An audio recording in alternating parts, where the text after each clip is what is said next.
Mark from the States, Mark from the States, it's Mark from the United States. Good morning, good afternoon, good evening, Mark from the States. How are we doing today? I am doing fantastic. I hope you are as well. Thank you so much for coming. I appreciate each and every one of you. You know that I do. You guys are truly amazing people. Thank you. Thank you. Thank you. Come sit with me today. As you know, a couple weeks ago, we had a attempted, ending of Donald Trump, and it brought me to wonder. It's like, does this happen to prime ministers? And I'm sure it did, and luckily for me, a good friend of the channel, wonderful channel, Chris Green, the history chap, had a video, and it seemed like it was almost like clockwork that this video was sent over, and I'm on his mailing list, so I get notifications from him and all his what's going on and all that thing. And Chris is just a great human, so I encourage you all to go to his channel and get lost in the history. I love the way he presents it. His stories are engaging, and they're interesting, and they're fun and entertaining, and he's just really good. And I am blessed that he has allowed me and all of you to enjoy his work on our channel. So in response to that, please go and support his channel. It's really important that you go and support the original content creators. And Chris is a history madman. He is just wonderful. He knows his stuff. And so to answer the question I was wondering about, yes, it does happen. Happens all over the world, of course. Seems like every country's probably had something happen. Thank God nothing. The end result wasn't, the ultimate price. But we're going to learn about a Prime Minister, Spencer Perceval, today. This is new to me. Hopefully, some of you will learn something new about it. I'm sure you already knew about it, but maybe in the video today you'll learn something you hadn't known before. So I invite you to hang out with me. As you know, I have 2 strikes, so I have pretty much taken off a lot of the older videos. They're just in private mode right now because I'm trying to figure out what to do with them, but I still think they're available to get blocked. It's the crazy thing about the whole striking thing is these are not new videos. Of course, I'm trying to be in touch with everybody first to get their blessing to just do videos of the people who have allowed me to show them with all of you. And but there are still the older videos that, when I didn't really, I can't say I didn't understand, but because that seems like an excuse, but when I was just kind of just freewheeling it when I first started. And so there's a lot of that stuff. And so I was just kind of deleting them, but then someone said, you shouldn't delete them, you should save them. And so I don't know really what I'm going to do. I'll probably just end up deleting them because honestly, my earlier videos, even from like a year ago, they didn't have thumbnails. I wasn't very good. I mean, they're not, the videos themselves, thank you for the comment. The videos themselves were good, of course. Those were awesome, but me, on the other hand, was not. Just trying to find my legs still even today. I do feel a little bit more comfortable, but yeah, you know how that is. Thinking about doing a live stream here, not this Saturday, but maybe the following weekend. We have the Olympics starting tonight. Actually, the events have already started. There's been rugby, which the Americans were knocked out by the Aussies. The Wallabies crushed them 18-0. So they're done. Now the women's turn coming up. But yeah, some of the other events have already started this week. Looking forward to the opening ceremonies tonight. Be interesting to see what protesting, if there is any, if they are somehow able to get inside. So yeah, it's going to be fun. I know there are some of you who love the Olympics as well, but I am such a geek for the Olympics, and so I'm excited to watch. With that said, come sit with me. You know the drill. Let's get into. I don't think you can even say this word on YouTube, but it's the of a British Prime Minister, Spencer Perceval. Let's do it. Take it away, Chris. The attempted assassination of former US President Donald Trump at the weekend is the latest in a long line of assassinations and attempted assassinations of American presidents. Starting with Abraham Lincoln in 1865, 4 sitting presidents have been assassinated, most famously John F. Kennedy in 1963.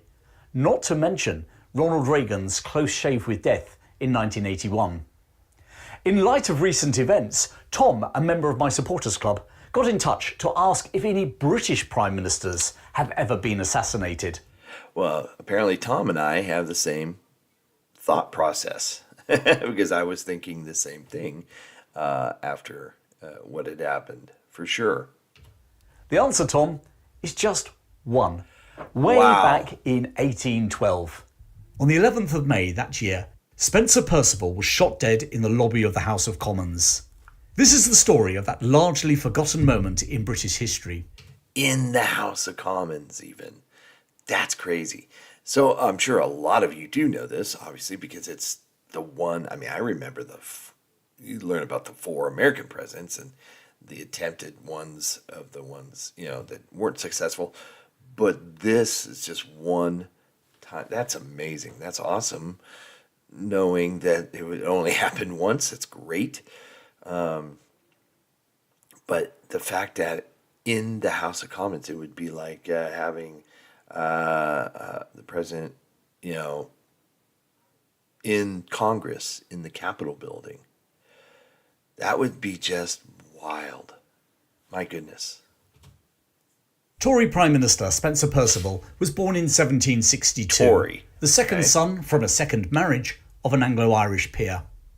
Educated at Harrow and then at Trinity College, Cambridge, young Spencer was way down the list to possibly inherit his father's wealth. And so he embarked upon a legal career. Training at Lincoln's Inn, he was called to the bar in 1786. By all accounts, he was a talented lawyer and was appointed King's Counsel, KC, when he was just 33, which is still pretty hard to achieve, even today. By then, he had also made a name for himself in political circles, as a supporter of the Prime Minister, William Pitt the Younger, and also the author of a powerfully argued pamphlet calling for the impeachment of former Governor-General of British Bengal in India, Warren Hastings. Also by then, he'd eloped with and married Jane Wilson. Spencer and Jane would enjoy a happy 21-year marriage. They'd also enjoy a very fruitful marriage. Jane gave birth to 13 children, of whom all bar one would reach adulthood. No mean feat in those days. Damn. Shortly before his 34th birthday, in 1796, Spencer Perceval was elected to Parliament, representing Northampton. Actually, the 1796 election was his only contested election. You would wonder, after 13 kids, how did he have time to even do his job? That is, just in the process of having kids, it takes up a lot of time. But boy, oh boy, 13 kids. I know that's not all that shocking back in those days, but still, I guess it's. He did mention all but one made it to adulthood, which, as he rightfully pointed out, was quite the feat back in those days. So, just you improve your odds by more children. But that is to me, just only having 2 kids It's hard to fathom. Actually, the 1796 election was And I his love only kids. contested election. For the rest of his parliamentary career, he would be returned unopposed. His barrister's debating skills made him a rising star in the House. Within 6 years, he'd been promoted to Attorney General, the government's chief legal advisor. It was a position that he'd hold for 4 years, initially under Prime Minister Henry Addington, before serving under William Pitt the Younger in his second administration. Originally, William Pitt had been appointed Prime Minister at the age of 24 back in 1783. You might assume that Pitt the Younger relates to the fact that he was, and remains, Britain's youngest ever Prime Minister. Actually, it was to differentiate him from his father, also William Pitt, who'd also been Prime Minister. Pitt the Elder later became Lord Chatham. They didn't use junior and senior back then. There was the younger. I mean, it's quite literal, I guess.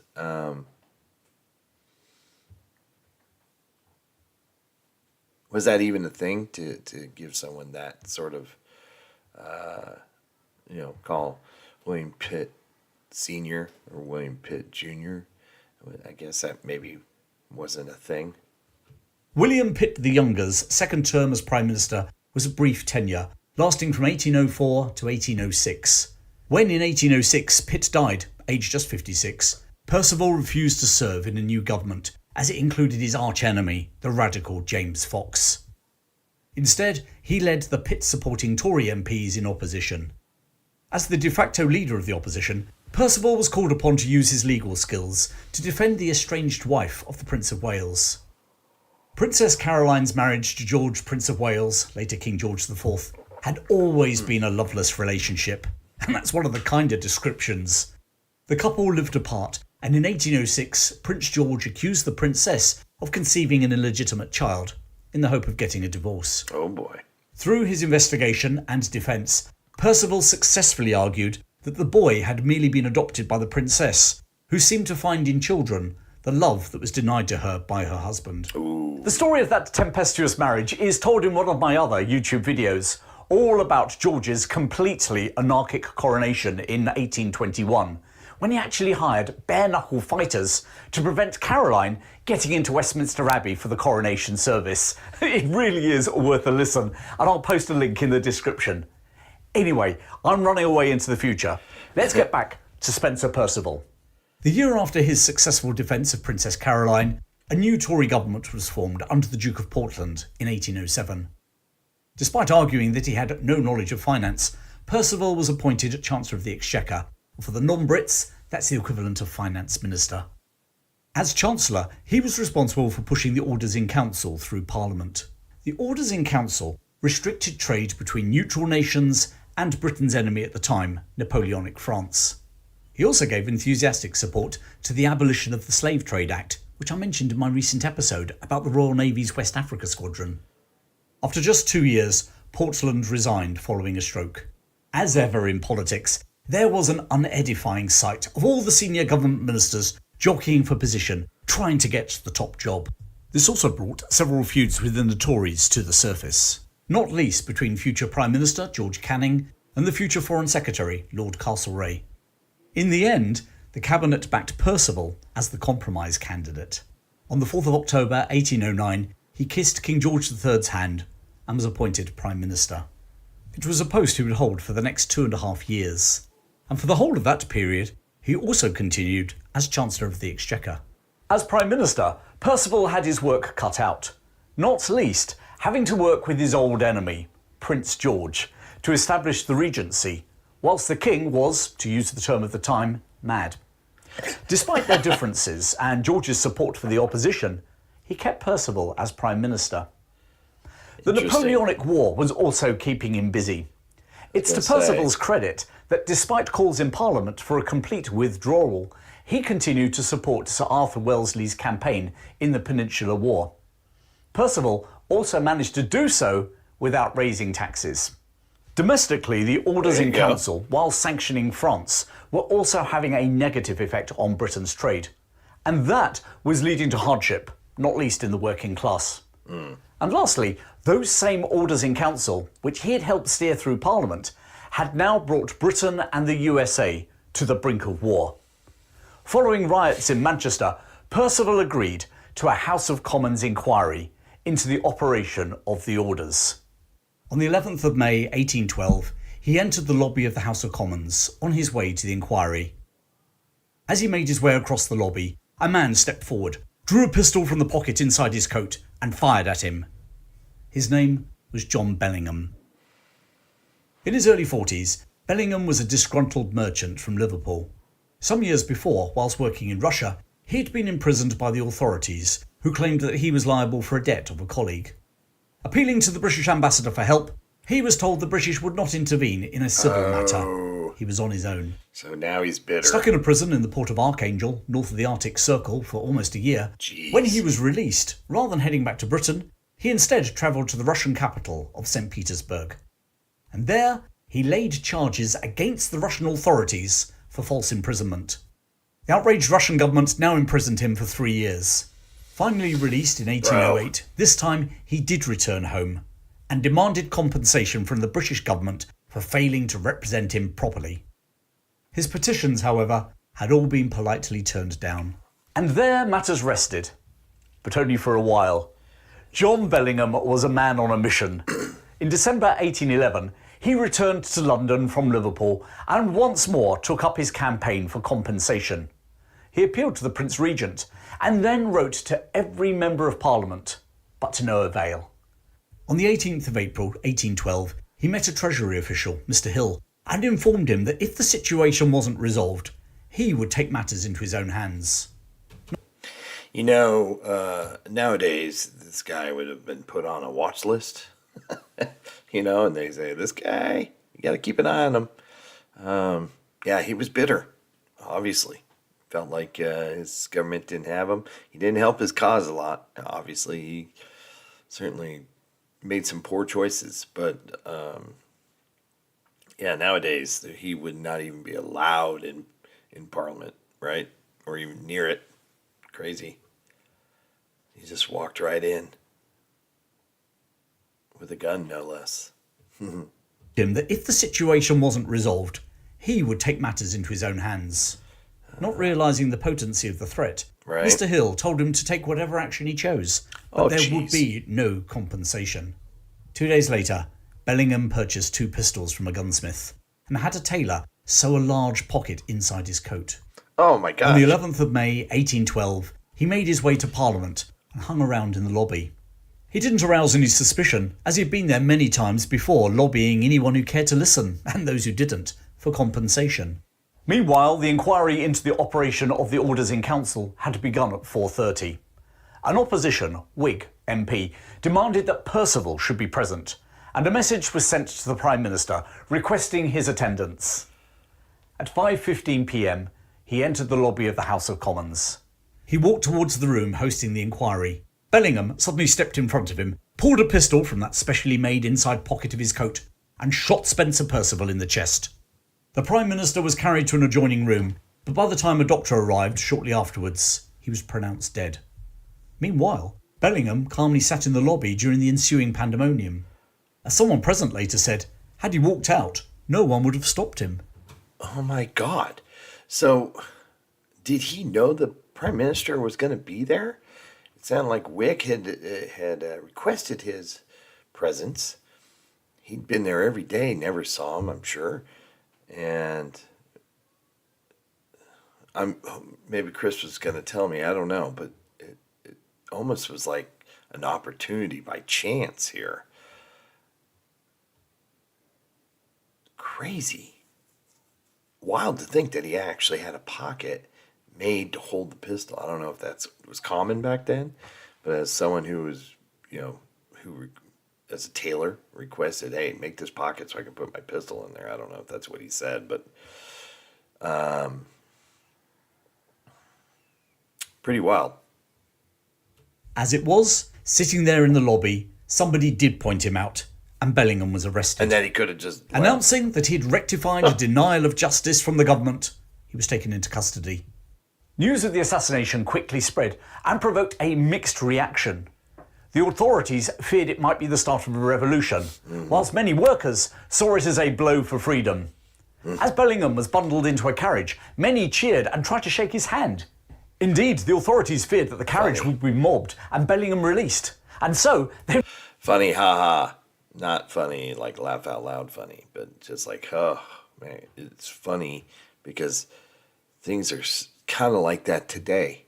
It's weird how people will react to something like this.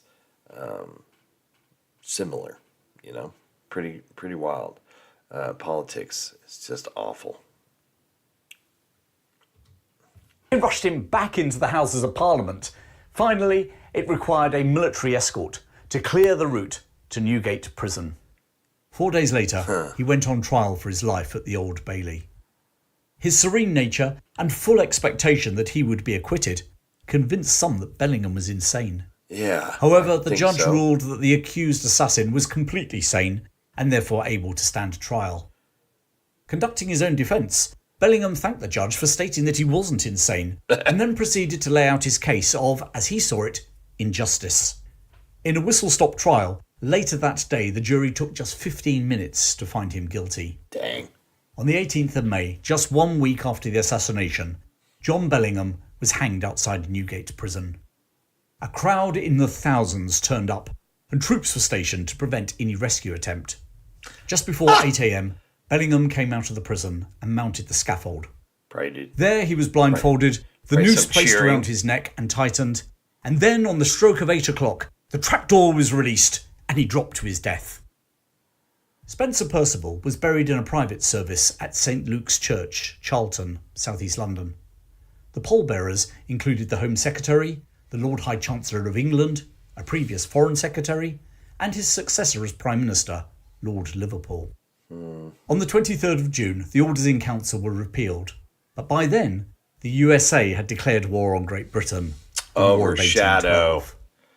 Lord Liverpool would also be subjected to an assassination plot when radicals planned to murder the Prime Minister and his whole cabinet. Wow. It's known as the Cato Street Conspiracy. Now, would you like to hear the story of that Cato Street Conspiracy in the future? Yes. Type yes in the comments if you do.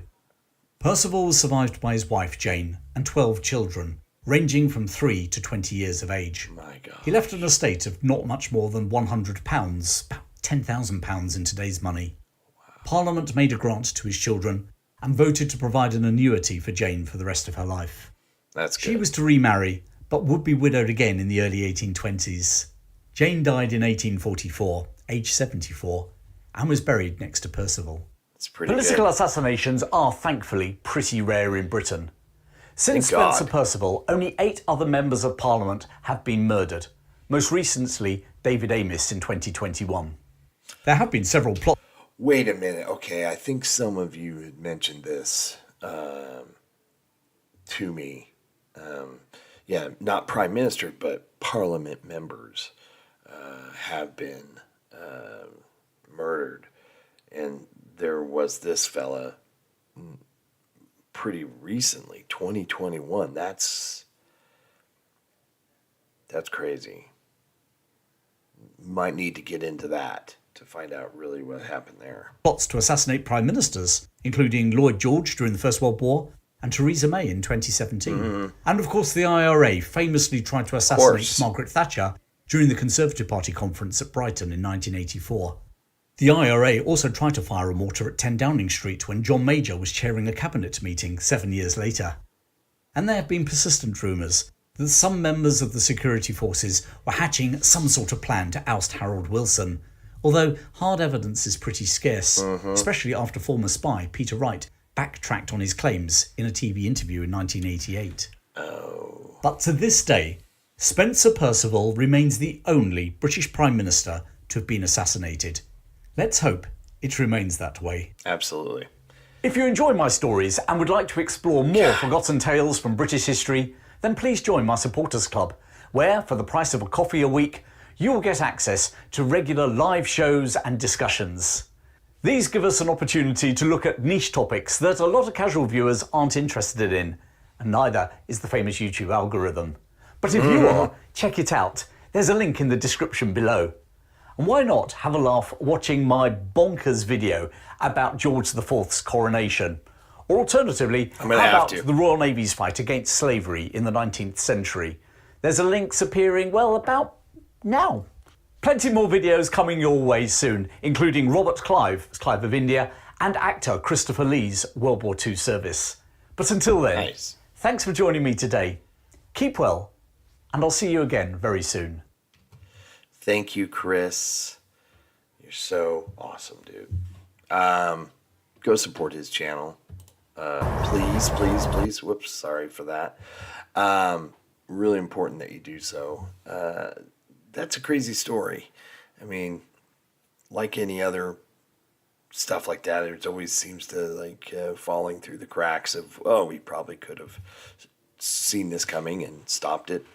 Even what we saw and what's ongoing in the investigation, what we saw a couple weeks ago, big screw up. A lot of missed opportunities to just kind of end that from happening, and it just never was. So it's just hard to fathom. But anyway, pretty wild. The guy was very, very, and let's be honest, he was a little crazy. I think of what had happened to him and the grievances he felt kind of made him a little crazy, mad, as they say. But yeah, I think I want to look into the gentleman just from 2021.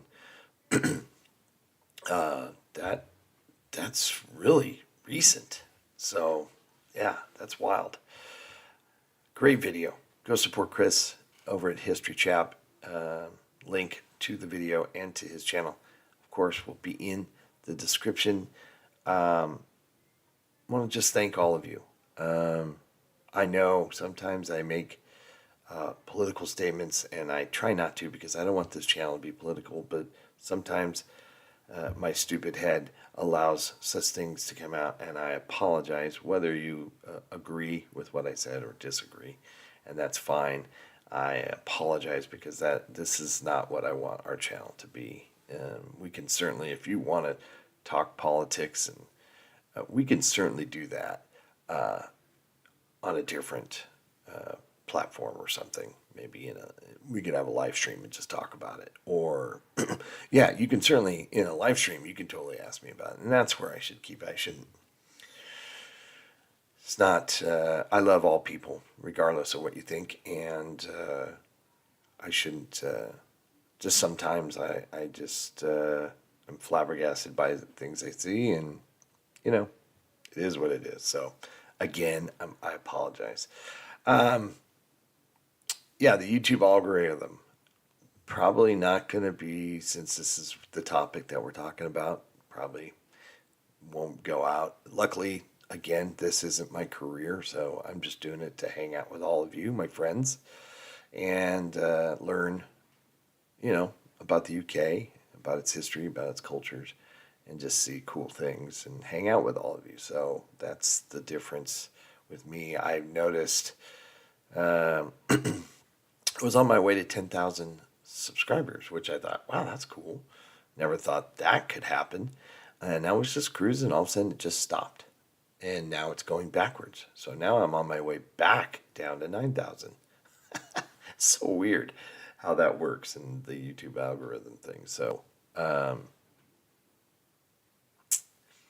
it's okay. It's okay. So it's just, yeah, it's just crazy. So hopefully you get to see this video and hang out with us. And hopefully you can add some context to the things that I have clearly missed or need to know. I'd like to know more about the gentleman that was ended just back in 2021. And I'd like to watch a video on that as well. So hopefully Chris dives into that. All right, everybody. Hope everybody's happy, healthy, and safe. Thank you so much for a wonderful, wonderful day. And enjoy the Olympics if that's your thing. And we will talk soon. Take care. Bye. Mark from the States, Mark from the States, it's Mark.